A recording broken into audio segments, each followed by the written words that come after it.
All right, guys, we're just going to go over how to use a voltmeter to test components in our control box down on the bottom. So if you look here, we got our power supply module, our BPM, which is our backup power supply module, our terminal block, our CAN bus terminator, and our B board. So we're going to go over test points and whether to use AC or DC on your voltmeters.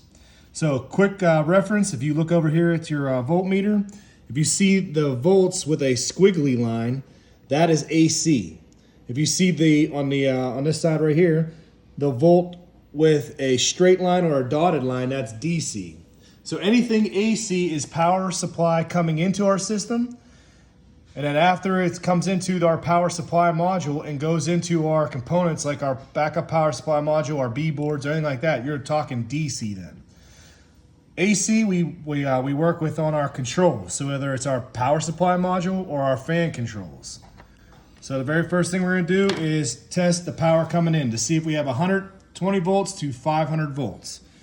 So we're going to come over here, place this on. If you were working with something higher than 200 volts, obviously you put it at 6, but we're using power coming in at 120. So we're going to test right here. We're going to see what we have coming in. We should have 120 volts, or roughly 120 volts. We're good.